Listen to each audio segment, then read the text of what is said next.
Good morning, everybody. Most of you know that I'm Paul Adams from Branston Adams.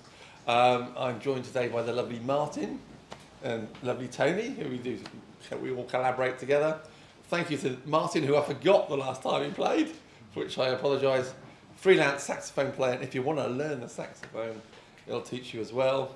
And on the cameras, we have Simon, and we have Tom, who will say something at the end for Phyllis Duckwell, and kindly hosted by New Dawn Pubs. And Mark is here from the pub. Our guest today is this young man. Do you want to introduce yourself? Yeah, I'm Ed Kelsing, and I'm from Farnham Town Football Club. I'm the commercial director there. Is that your only job, or have you got a day job? Well, that's my voluntary job, and then as a day job, I run a company called Lavastar. We're a local signage manufacturer who sort of cover the whole of the UK in the event and construction industry. Fantastic, because you're obviously big on local, and as we mentioned speaking before, we've had Shahid from Aldershot Town Football Club, and he has big aims, and presumably you've got similar or bigger aims at Farnham. Yeah, there are a few steps further ahead than us, but I think Farnham has I've been involved with Farnham for sort of 5 years, and it was like a sort of a blank canvas when I got there. We probably had sort of 30 people coming through the gate, and now this season we've sort of had up to sort of 1,200. So there's been like steady progress over the last sort of 5 years. Lots of people putting in hard work, like predominantly volunteers. Slowly building our sort of sponsorship network, and we've had one promotion in that period. Obviously, we've had the pandemic as well, which we had a couple of missed seasons, but we're on the up. But we've got a lot of catching up to do to get to where Aldershot are. So are we hopeful for promotion in the 23-24 season? I think... I'm aware this is an unfair question to commercial director. Yeah, I would say looking at our squad this season, we should be competing to go up. And I think off the field, which is the area I sort of look after, we are more than ready. And we had a new manager come in last season, midway through, who's done a really good job. And there's a lot of energy there to sort of get promoted this year, which will be the first time in the club's history playing at sort of step 4 level. Yeah, and it's good. So as commercial director, you obviously brought your experience outside of football. Have you found it different? Are there any different challenges? So the journey for me sort of started. I always wanted to do something and get involved. You can only play football for so long, and I wanted to get involved at a level where I could still be doing it when I'm sort of 85, have a really good network of people around me, and have something I can look back on and be like, I've helped, I've made an impact. How I got involved was bumping into my old manager down there, who was then the chairman. He's the director now, Paul Tanner. I say name names. Yeah, Paul Tanner, and I said I'd be happy to sponsor. We sat down the Albion pub and had a beer, and I sort of picked his brains on how many people you're getting through the gate, what sponsors have you got, which at the time there weren't any.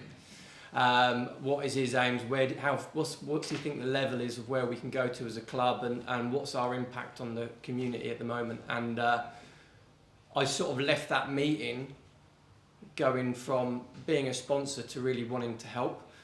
And next thing I know, I'm sat in my first ever committee meeting, surrounded by some great people who have been a part of the club for decades, really.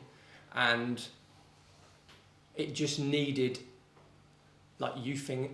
some young ideas. Some new blood. Yeah, and with that, we've just slowly added good people over the last sort of 5 years. But I think that one of the biggest challenges is you've got to be considerate that there's people from all different backgrounds. It's not like your business where you can slowly add in people who you think will fit what you want to build. So you deal day to day with people who probably you wouldn't employ. Not to be disrespectful, do you know what I mean? Yeah, But for whatever reason. So that's been, we've had lots of challenges. The pandemic was a massive challenge for the football club. Recruiting volunteers has been difficult. And probably the biggest one has just been the growth we've experienced over that period of time. Match days are complete chaos because you don't know what's coming through the gate. So Georgie, who's involved with the running club, she helps and volunteers on match days as well sometimes, and it's madness. She's like deep in the chip fryer and doesn't look up for 4 hours, and it's so every sort of season when you think you've got to a level where you can relax a little bit, it's like this summer everything has been around, right, how do we cope with the bigger gates, how do we stop issues like people at half time going up to the plough to get a pint because they can't be bothered queuing at our bar. Yeah. All these, they're good problems to have, but we need to, this season, implement changes where we can accommodate for those bigger crowds. It's a nice problem to have in many ways. Yeah. So, I mean, I know you're a local lad. I believe you went to school with one of Martin's children. Yeah. I was in the same year as Oliver and Luke, and know Amelia as well. So, some good memories growing up at Martin's house, throwing water bombs over the fence, and Martin was actually I was at Farnham Town Youth. He was our manager for a couple of seasons, and Martin turned training to Friday nights just as we were going through that age where you'd rather be in Farnham Park drinking White Lightning, and he lost the changing room then. Some would say it was a canny move. Yeah. So obviously, local lad made good. So where did your journey go from throwing water bombs over the fence? Yeah, so I'd sort of I started at Heath End School really, had a big passion for like graphic design. I then went on to Farnborough Tech. I did a diploma in sort of like art and design, and as soon as I left there, I always wanted to go out and work for myself. I got involved with a local signage company on a sort of ad hoc basis where I could sort of have my own design company but still earn a bit of cash along the way, and I slowly sort of reduced my hours working for them to allow me to set up on my own. And originally I was sort of like a graphic designer, and just at my mum and dad's house picking up the phone trying to sort of sell people brochures, and it was at a time when there was that sort of shift over to the web. And what I found, a lot of people were saying, oh, we don't need brochures, but could you do a website? So I could design a website, but I couldn't code a website. So I sort of paired up with people who could code websites. And one of the websites I built, the chaps, it was for an electrical wholesalers up in London, and he sort of said, can you build e-commerce? And I just sort of said, yeah. And I couldn't, but I could design a site that looks like a shop. Yeah. So he said, well, we might need one in a year's time or so I'll come back and speak to you then. Anyway, that come round. He said, right, we want to build an online store. Are you up for it? And I said yes. We spent probably 6 months building UK electrical supplies, and that was sort of adding product. But at that period, I then had to sort of self-teach myself a lot of things like search engine optimization, Google AdWords, email marketing, social media to some extent, conversion optimization, so where people look for naturally on a website and how you can slightly increase that conversion rate. And then we put the website live after sort of 6 months, and we had a little logo in the office which would light up when we had our first sale come in, and I think we waited about 2 days for the first sale, and there was just scenes, and we had like massive interest on who it was, why are they ordering this, and yeah, it's still going today. It's doing really well. It's one of the largest electrical wholesalers online. But from that, I then sort of went and helped out a number of other shops online. Some worked, some didn't. But it just become quite a full-on job. It was very intensive. I'm quite a people person. I like sort of being out and about, chatting to people, and it just wasn't the right fit for me. So yeah, I sold some shares in a lighting website I had. Brought a printer because I wanted to go back to the sort of the signage days. I could design signage. I could teach myself how to use the printer, and then the skills, I guess, from the e-commerce days. I could build a website, build a brand, knew about search engine optimization, how to get the website ranking for certain keywords, #1 in Google and whatever. And yeah, 8 years on, we're sort of quite well established in the construction and event industry. So that leads me on. What sort of signs do you do? Are they big signs, little signs? Or? Yeah, so when I originally set up the website, I think I probably set up as quite a standard sort of signage shop, promoting things like vehicle graphics, and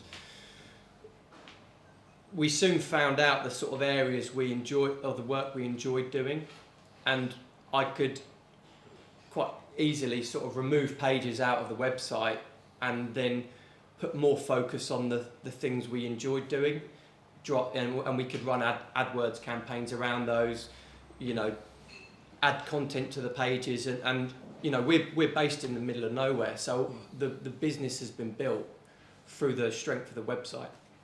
But a lot of what we do is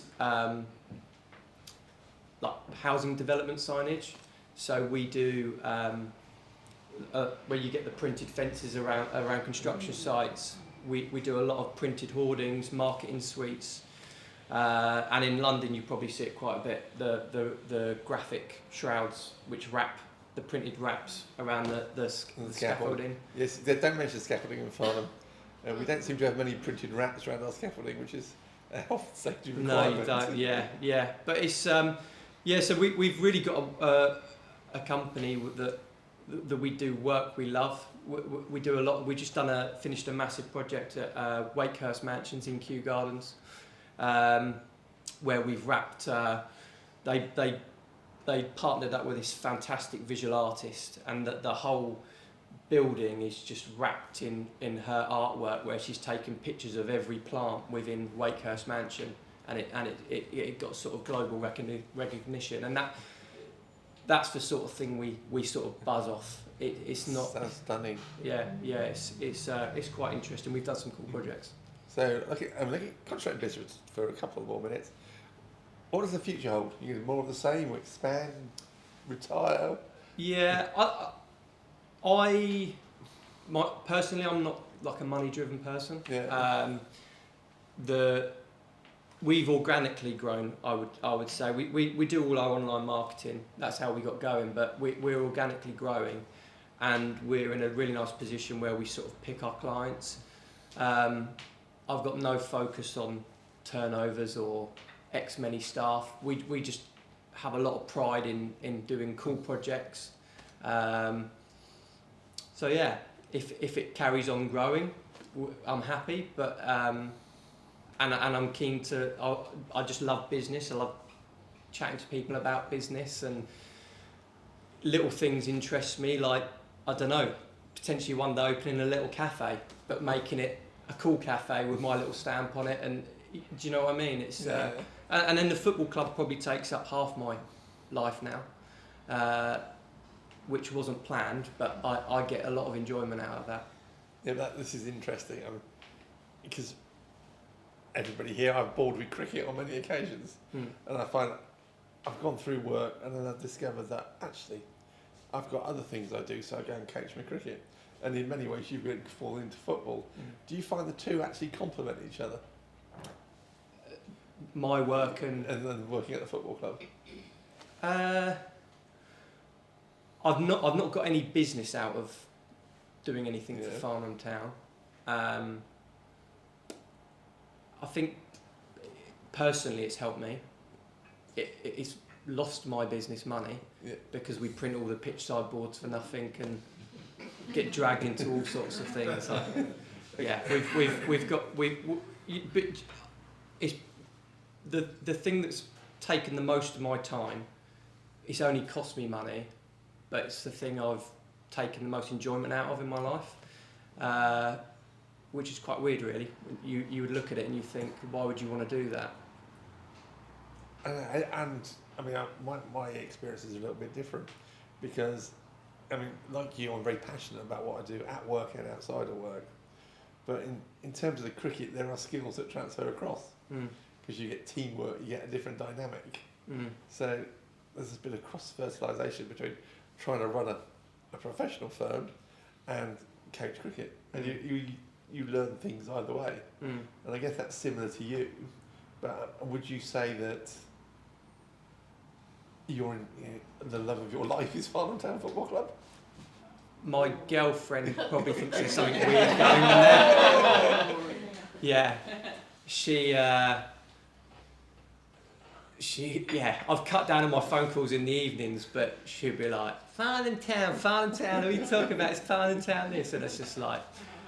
but I guess I have a massive... We've got a really good core of volunteers down there, and I think we give what we do because of the buzz on match days and what we can see growing. Like, we've built a walking football team, which there wasn't one. There's now sort of 50 lads who meet up and they've made new friends, they can play football again. There's kids who turn up with their dads with a replica shirt on. We've never sold a replica shirt before. And, they come down now every week. That's just massively rewarding. That's my motivation with it. I love what I do with work and that pays the bills, but the enjoyment I get out of what I've given to the football clubs tops anything I've done before. But not at home. Home's better than... Yeah, that might change. My girlfriend's due in about 4 days, so I might move to the football club.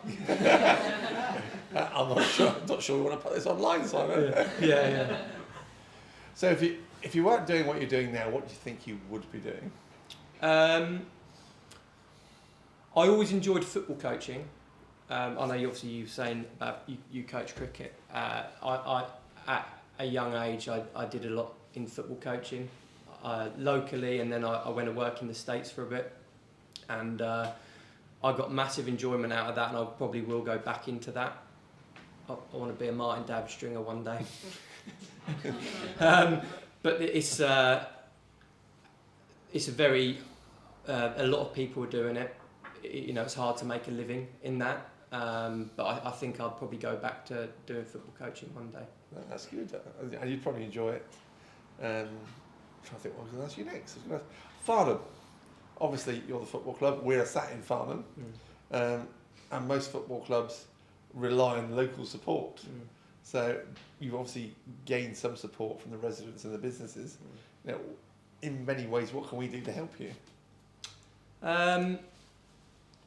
Yeah, the support we've got locally has grown massively, and I think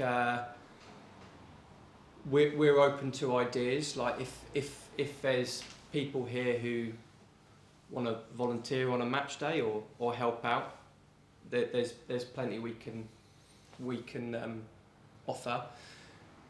If there's businesses here who want to get involved, there's lots of opportunity with sponsorship. We're extremely flexible, and with our sponsorship, all businesses are in different positions financially, so we'd rather have a business involved than not.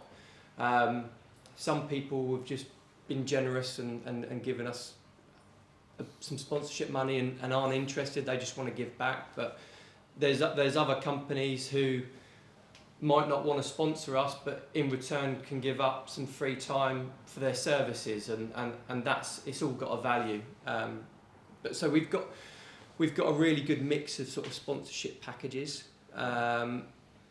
available. If people want to come down and watch a game, I can get some free tickets sorted for any companies here who want to bring down their staff for the day, see what the club's about. Well, maybe we're being a network group there. That's a good idea. Anybody got any questions for Ed? Because I've talked about what I wanted to talk about. There's Steve Manning in the corner. Two-part question. I was brought up in Dagenham, so seeing what the leagues used to be like in that, I appreciate what you're going through. Mm. At local level in Farnham, there's clearly very vibrant cricket set up here, and in particular with the rugby. Mm. As a football club, how do you compete against that at local level, when clearly there's quite a lot of interest from the local population in those two elements to it? So that's the first part of the question. The second part of the question is, having seen what Wrexham have managed to do, which Hollywood star will you try to be targeting? Yeah, so the whole, from the start, for us it was all about making a great match day experience. Like, we're never going to play the most attractive football down there. The higher leagues are so expensive, like the Premier League. So for us, it was, how do we make a match day experience for someone where they want to come back? And for us, that's keeping a pint at £3.50. Well, one of our pints, we've focused on keeping an affordable pint. We've tried to come together with other football clubs. There's a lot of football clubs in Farnham. Bourne, Churt, Badshot-Lee, Farnham. There's thousands of kids who play football, and we want to bring that all together. So at the start there was a massive disconnect with us and our own youth team. Now we've brought that together. We offer all of our kids free season tickets, so they can come down with their parents. We've also merged with Farnham United, so our kids side of the club is now over 900 kids, and we've just done a deal with Bourne Blades and Churt, where we're offering all their kids 6-month free season ticket. So how we're trying to grow, we're not trying to compete with cricket or the rugby club. Each club's got their own strengths and different audience, and we're all up for ideas on how we can help them probably as well. But we just want people of Farnham to be able to have a good football match day experience, which is affordable, and we then think people will come back. And you know, in 5 years our gates have grown 550%. So people are coming back, people are buying into it, and I think they're quite enjoying seeing what's going on. The part two, so a year ago, we got approached by a young lad who was from Farnham, went to Wadham School, used to play for Farnham, 28 years old, self-made, had been watching Farnham on social media, and he wanted to, quite similar to how I got involved, but this guy's operating on a much bigger level. You know, he's global staff and whatever. He wanted to get involved with a local football club and make an impact and give back. And he added a completely new dynamic where I thought the young ideas. These guys have come in and now they've got the young ideas. So the Harry Hugo's come on board as one of the directors and made a substantial investment into the club, and he's probably our Ryan Gosling His background's digital, so he owns one of the world's largest social influencer marketing agencies, and what he's done is very bold, but we're now seeing the rewards from that. So he set up a vlog basically where the club's filmed every week, and we pay a guy who goes around with a camera and we put it on our YouTube channel. And he's set up TikTok, which we never had before, and they drive our online social profile. And when this all come out, it was quite hard to listen to what was getting said. We were getting called a circus, and we should stop focusing on filming the players and focus on our league position. But what's come off the back of sticking with this is quite phenomenal. To sit down there on the turnstile and have a dad and his kid turn up who've driven from, say, Port Vale, because the kid watches the YouTube channel and wants to buy the replica shirt, is quite amazing. It's interesting as far as that element of it. I know that the rugby club did something very similar with the televising their games, and that helped their audience considerably. But I think in terms of where you are, you mentioned earlier about the walking football scenario. I know Basingstoke, they've got a big league going there as well. Between that and the introduction of girls football, I think the whole dynamic of what football clubs can do within their local environment has changed massively now. And I think it's a credit to you with regards to what you're doing with that. But you also have that commercial element to it, and that's, I think, in terms of the new investor in the club, I think that's when it starts to really make a difference. Yeah. But it's how that gap comes into play, not losing contact with the fans and what you're doing in the local community. I agree. For us, the success we've had is mainly off the back of being generous, and when you're not in that position, like a lot of clubs aren't, all they're looking at is, can they put their gate prices up? Can they make an extra 20p off a pint? And the things we've done, like A-Plan are sponsoring this year, our school's outreach programme. So we're going to give away 10,000 matchday tickets to local schools. And yes, that will cost us probably about £1,000 to deliver, but everybody who comes through the gate we know spends £9.80. And once we've done that offer, maybe they'll come back for the next game and buy a replica shirt. So the success we've had is off being generous, and when you're in the lower leagues of football and money is hard, it's quite hard to have that mentality. But we've run with that, and we'll keep running with that, because I think that's why we are where we are at the moment. Fantastic. Any more questions? This is unusual. Cameraman doesn't normally ask a question. I found it very interesting when you were saying about people coming in and saying things you maybe don't want to hear, circus and such like. How do you take on sort of advice that you maybe don't want to hear at first? How's that been? You have to just believe in what you're doing. Like Harry in his own market is a specialist globally, and he's now proven that what he has proposed works, and we've got more TikTok followers now than some championship clubs. It's generated new sponsorship opportunities with brands we never thought we'd get in. What's hard is when people say something and they don't actually have an understanding of the mechanics. They'll just see something like a post or someone's chucked something up on social media.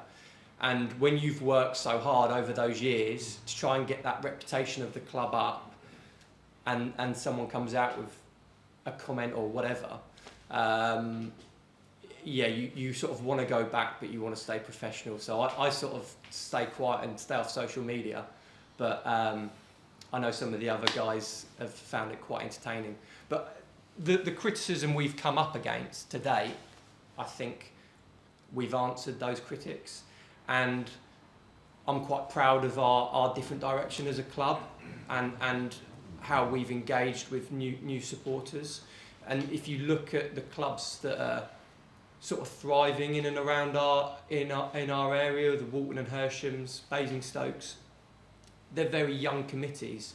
They've got young, new ideas, and they're thriving. So I'm quite confident the future looks bright with the route we've sort of decided to take. I often find that when you're passionate about something, and you've invested a lot in it, it's quite hard if you feel that someone doesn't really understand what it is you're trying to do. But I've found that occasionally, let's say I've made a video and it's been, let's say, 4 minutes long, and all someone's got to say about it is, it's a bit long. I've left it, I've obviously changed it for them, and then you come across it 3 or 4 years later, and then you realise that maybe they had a point, but you just can't see it at the time. Although we're benefiting off like social media, there's a very toxic element, especially in football, to that, and there's a lot of people on there who just sit at home, and I think they get their little pleasure out of trying to knock people back, and I just sort of stick away with it. I'd stay out of it. Very wise. Thanks, Ed. Really interesting hearing you talk this morning. So a couple of questions. Firstly, has it been difficult or challenging growing the football club around or has it been difficult getting the committee of that football club to buy into the vision that you guys have got? Have they adopted that? Okay, I know from my own experiences sometimes dealing with committees is a real headache, and sometimes difficult to get things done. And secondly, do you think there'll be a point if the trajectory of the club continues commercially and the revenues increase where, did you say your role was commercial director? Yeah. Do you have paid people within that? Is it just you, or is there paid people within that team? No, so we're there's 5 directors, Yeah. and we are a community interest club. Okay. So we're essentially not for profit. So the point I'm getting to that, the question I'm getting to that is there going to be a point where that role is too big for you or too big for someone to do it voluntarily? Will it need someone that is a paid, full-time member of staff, let's say, that takes over that role, or maybe they work for you in that? Yeah, so going back to sort of the start,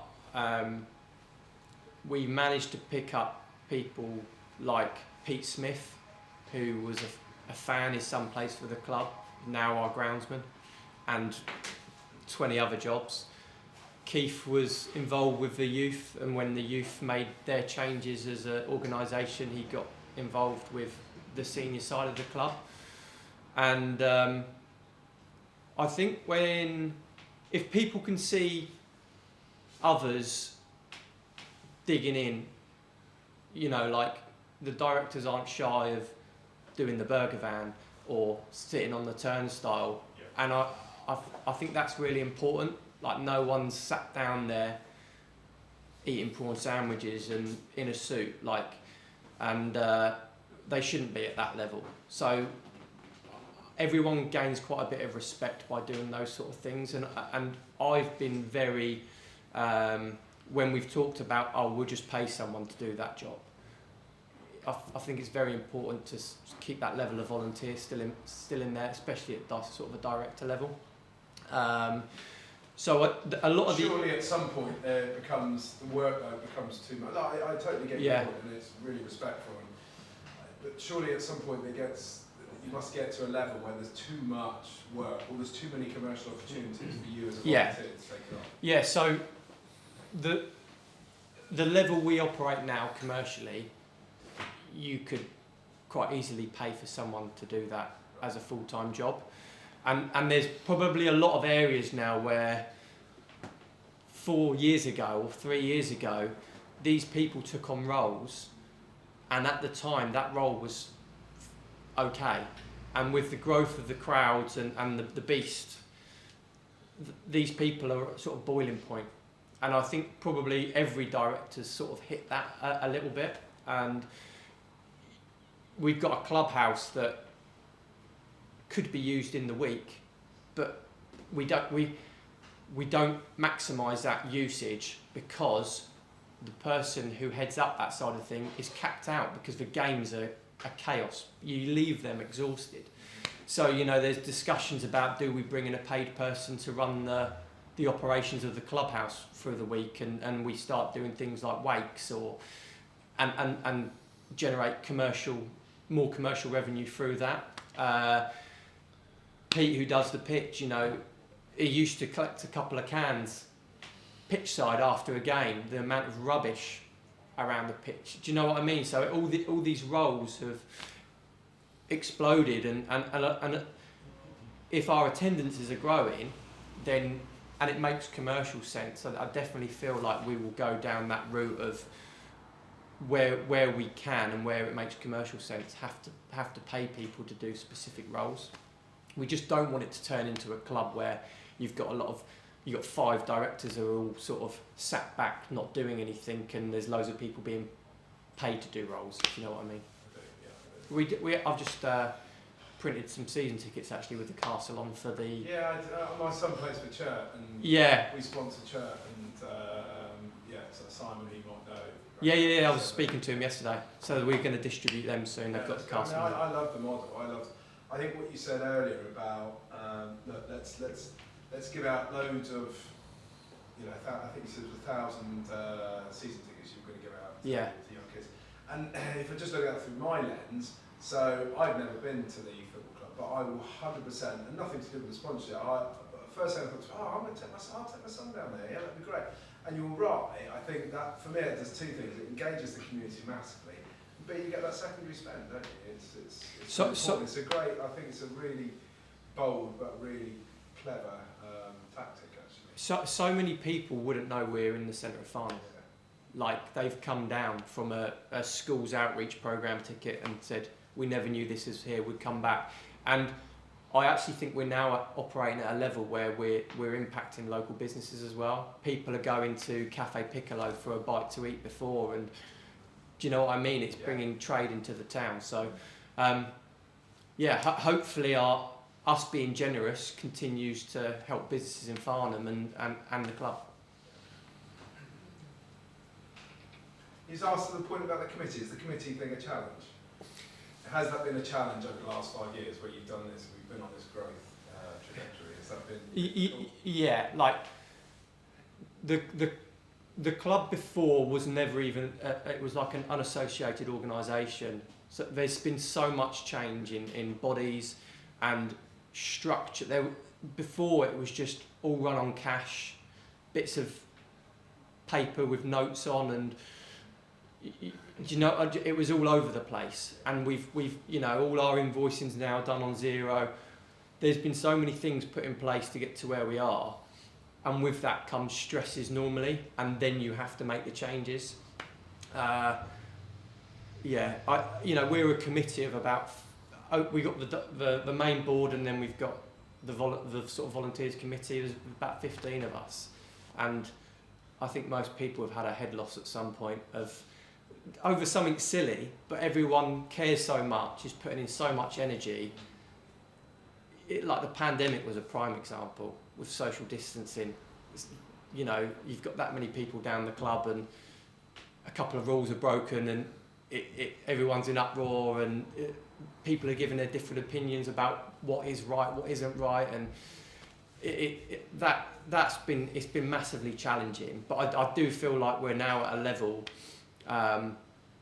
where we've got a really good base. We've got 15 say key committee members, and everyone's responsible now for a little. Like I used to do this before Harry Hugo got involved with the club, with his team. I used to do the social media, and I struggled with, like, my grammar's appalling. Like I just did it because no one else could do it.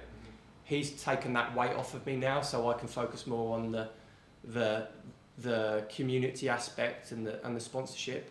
So people's roles are getting smaller but bigger. I think it was interesting when you say about the secondary effects, or the sort of the flow-down type approach as far as the town's concerned. I think that's really important because lots of us around here are sort of local business owners. And what we're trying to do is to attract people into the town to come to the pub, to come to the cafe. I think that's extremely important. And it's, you know, keep the town tidy and clean and tidy and all that sort of stuff, and attract people in. So my point to you be sort of well done for that, and long may it rain. Yeah, and if another idea is, we trialled it last season and had some success, but if there's any businesses here who want to get involved, we did like a bit of a business outreach program as well. We did it with the plough, the cobbit, and we essentially said, you know, there's a figure agreed with the pub or the restaurant, say, but go to the plough this week, spend a little bit over what their average spend is, say a tenner, and you get a free match day ticket for the Saturday. So they're benefiting, and we'll end up benefiting as well. Great touch. Does that sound interesting, Mark?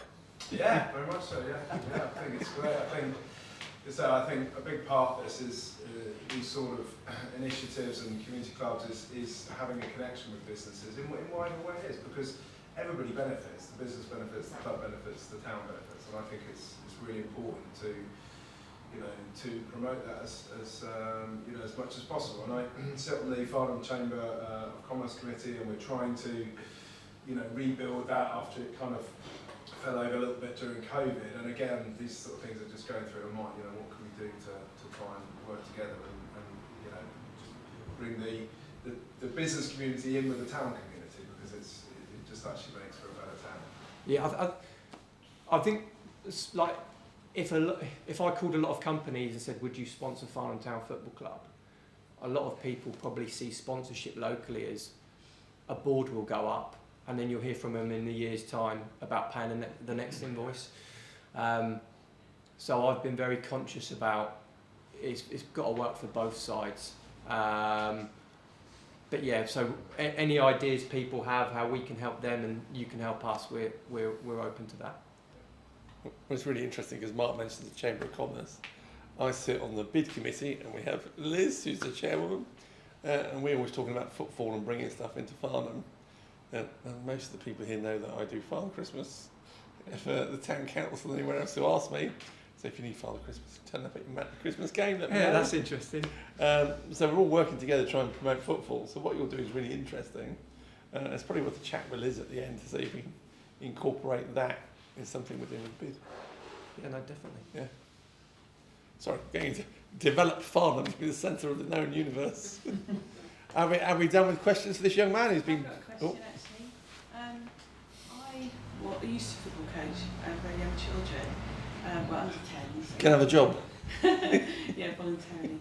And I think it's really important. It opened a lot of children weren't very, weren't privileged, so it was their outlet, and it did so much for them. What do you think about leaders and women in football? What are your thoughts? Yeah, so that's actually been like a growing topic since I've been with the club, Yeah. and I think everyone's seen the growth the women's football's made. Absolutely. Like they're selling out major stadiums now in England, and which is brilliant to see. What we didn't want to do is take the approach where we introduce like a senior women's team, because we're probably a little bit of a latecomer in the women's football game. Right. But what we didn't want to do is put a senior women's team in place with no flow through of kids, Yes. because you put yourself in a very vulnerable position then, and the team could come away like from a male perspective, we've got a massive flow through of kids all the way up through the youth, and then we hope that they can make the first team. Right. So from a youth stance, there's a massive drive for women's football now, and So I think we've got 7 or 8 women girls. good. Girls, yeah. Yeah. I think that's brilliant. But what we're sort of trying to do is pick it up from a younger age, and then each year we slowly move up. So in 10 years' time, say, we do have a senior women's team, and we've got a complete flow from under 4s all the way up to... Isn't that good? I think that's so good that you're adjusting to that. Yeah. So I think girls, you know, from what I've seen, even with their brothers that I've, you know, used to coach, they were so they just wanted to be part of it all, and they couldn't then. Yeah. So it's so refreshing. And from a sort of match day experience as well, like we have a lot of women supporters now, and one of the good things that come out of the pandemic was we had lots of spare time, and the clubhouse we had was very male focused. You would probably stick in there for 1 pint and then leave. So what we've tried to do is build an environment that, you know, a woman might not be interested in watching the football, but they'll still come down with 6 of their friends, and their sons will go in and watch the football. Yeah. So, I mean, Georgie, you see it. There's a much bigger mix of fan now at Farnham Football Club, instead of it just being an old local male who's been and watched. So refreshing and so necessary now, because things have used, you know. Yeah, when I first got involved, it was a bit like a male working men's club kind of environment and atmosphere on match days. Now it's a real, you'll go down there and you'll see whole families come down, husband, wife, 2 kids, friends. Like Ed says, it really is a completely different place to what it was 5 years ago. And you know, the work that these guys have put in is incredible, not just from a commercial side, but literally the toil, you know, the hard work and toil, you know, painting, building, all of that. You know, they're doing all that work themselves and putting a lot of time and effort and commitment into it. And you know, it's a great place to be part of. It's a great place to volunteer. I come out of the burger van stinking of chips and stuff, and I go home and say, I'm never doing that again. Then I get the phone call, Georgie, will you come? Yeah, I'll be there, don't worry. You know, it really has got a great atmosphere, and I think what these guys have done really should be applauded and recognised much more within the Farnham community. Because it is, like Ed says, it's stuck a little bit out of the way. A lot of people are not even aware the football club exists. But once they go and they turn up with their kids or their, you know, husbands, men, everybody, they realise what a great facility there is down there. And as Ed said, you know, people do come back. So I just don't think it's recognised as much really within the Farnham community, the work that these guys have done. And I think it really should be applauded and recognised. That's fantastic. Fantastic. On which note, I think we should give this man the traditional round of applause. Thank you very much.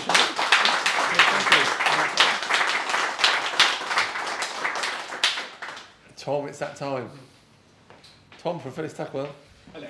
I'll tell you what, look at this. This is technology for you. I don't think you need to move.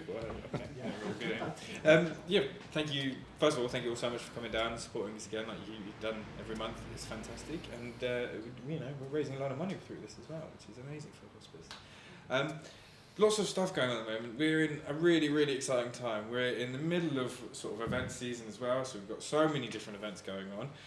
We've got music in the park this weekend, which is going to be fantastic. If you want to come on Sunday, speak to Martin. He's still got some tickets left to the Branston marquee. And I believe the rest of it is sold out as well. It so is. If you want to go, speak to Paul. And then we've also got a car show coming up on the 8th of August, 6th of August.